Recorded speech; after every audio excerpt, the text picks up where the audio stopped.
A very warm welcome back to the channel. Your latest Saints news is coming your way. Before we do dive into the latest Saints news, make sure you do get involved in the conversation below.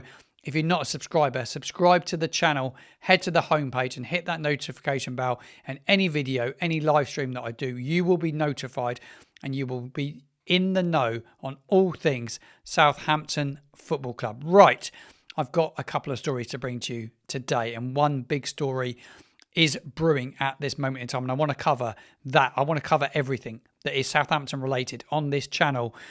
Tonight's big story surrounds our technical director, Johannes Spors, because the news out of Italy reports tonight claim that Juventus are pushing to appoint Southampton's technical director, Johannes Spors, as their new sporting director. The story has come from Sky Sports Switzerland, and initial contact has reportedly already been made with Spors, and they see him as the main candidate to lead Juventus's technical rebuild, because they're in a bit of a transitional period from what I'm reading this evening. The 43-year-old only joined Southampton and Sport Republic early this year. I think it was around February time that he joined us, and he did play a key role in appointing our manager, Will Still, and he has been guiding the club and that recruitment strategy that is definitely coming under some scrutiny right now. Southampton sit 18th in the Sky Bet Championship after 11 games, and Spors' reputation in the game is seen as fairly good. He's worked with some big clubs, RB Leipzig, Genoa, and Vitesse Arnhem as well. So he's worked at some fairly big clubs, and Juventus are reportedly keen to take him with his international experience and his knowledge of Italian football. And they say that, a lot of people say that he does tick a lot of boxes for them. The appointment at Juventus, though they say they're looking to wrap this up fairly quickly, they want to appoint someone in the next week to 2 weeks from what I've read this afternoon. Give me all your reaction and give me all your thoughts to it. But there's certainly no loyalty in football. That is 100% sure.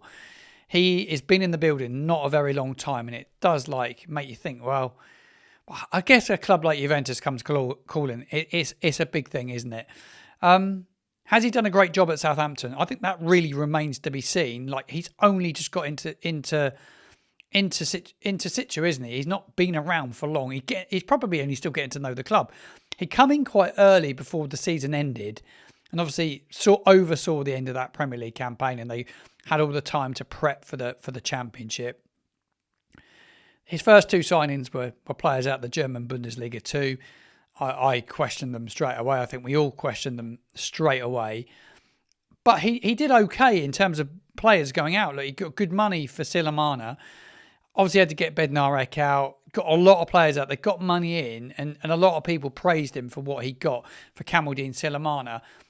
Whether his recruitment in's been any good, I think that remains to be seen. It really does. From what I'm seeing so far, I think we're all questioning it. He's under scrutiny already anyway. I know that there was a local journalist, and we all know who it is, Alfie House. It said on Total Saints podcast a couple of weeks ago, or maybe on the Echo, he was due to sit down with Johannes Spors. He's obviously a busy man, Spors. He's not had that opportunity to sit down with him yet, because I think there's a lot of questions that I was looking forward to hearing answered. A thought process on what they did over the summer, the reasoning behind some of the signings, and how he felt the window went. We're still left with a lot of players. I said in the stream yesterday that I still feel we had a lot of players that we needed to get out the door and we didn't get done. And I still believe it didn't quite pan out this summer as I thought it was going to pan out. And the same for any of you Saints fans. Get involved in the conversation below. Done some good business. Done some really good business. Looking at Cienza, he looks like a really, really good signing. I'm pretty convinced that there's no doubt Tom Fellows will be a class signing for this club. And hopefully Finn Azaz will as well. I think they will come good. But they will come good. You look at Yander. Yander looks a really good signing. I think people question him a little bit because of the signing of Damien Downs. that it was such a big area of the field to recruit for, and it looks like he got it wrong.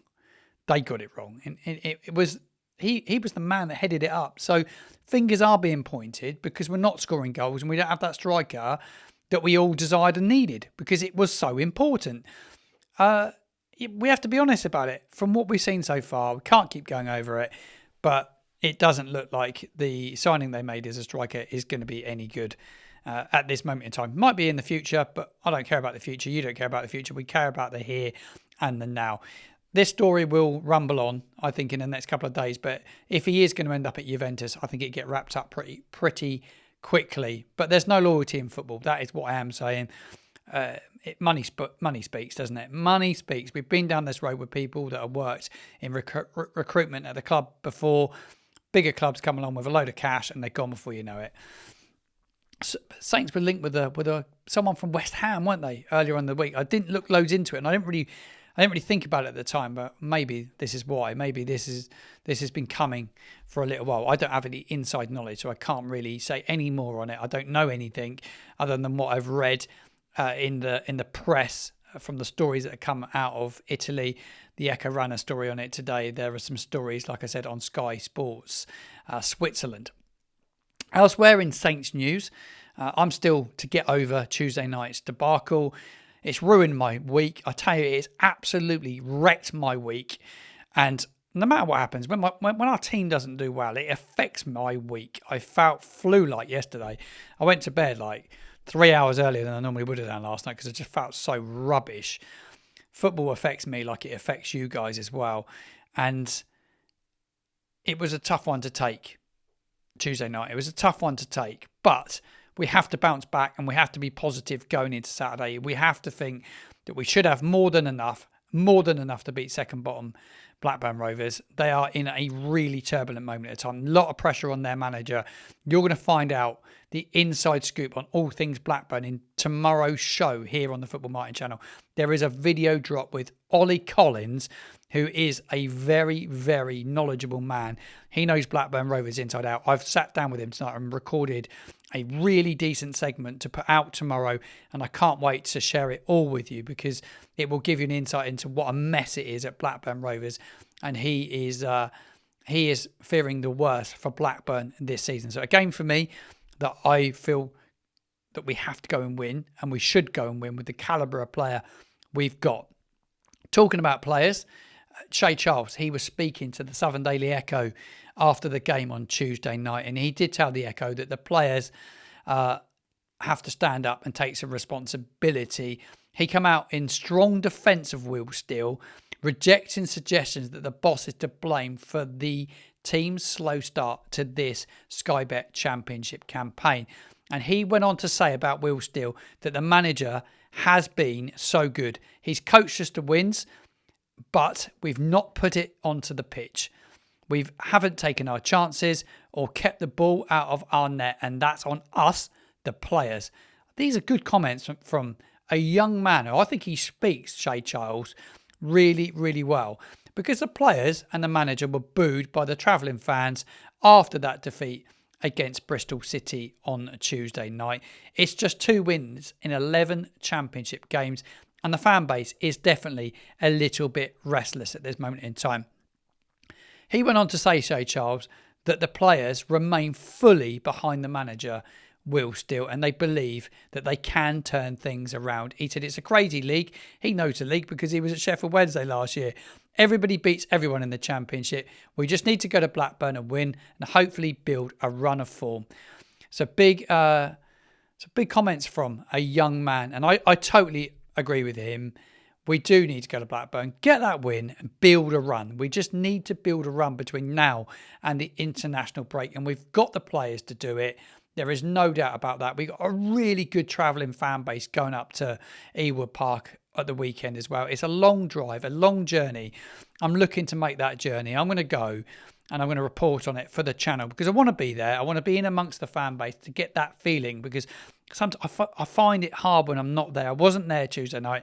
Enjoyed the watch along, but I do like to be within that fan base. I was watching Matchday Vlogs actually, Mike and Jack, and watching their reaction, seeing how low they both were at the end of the game. And I I totally get it, but we just need to turn it on Saturday.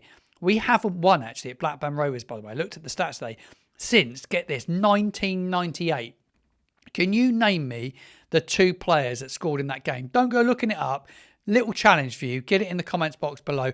I already know because I've looked it up, because I looked at the last win at Ewood Park. But 1998 was our last win at Ewood Park. How crazy is that? All your thoughts to Johannes Spors. All your thoughts to those comments from Shay Charles. Johannes Spors, is it going to be a massive miss if he went? I don't think like the constant change in clubs is great, because you're trying to get everyone aligned. Well, I hope they're aligned. I hope top to bottom were aligned. That the manager and Johannes were working really closely together to get players that they wanted, that Will wanted as a manager, what he needed. I do question it a little bit when I see team selection at the moment. I think we all question it a bit, but I think as the weeks unravel now, and we're like a quarter of a way into the championship campaign, I think we're going to get a really good feel of like how that recruitment's panned out. But it is questionable, I know, because key players are not playing, and I'm like you as a fan. I'm fairly positive we've got more than enough to turn it around. Just hope that we can do that sooner rather than later. Hope you've enjoyed the video. We'd love all your reaction. We'd love all your thoughts. Stay tuned to the Football Martin channel. The Blackburn preview is out tomorrow, Friday.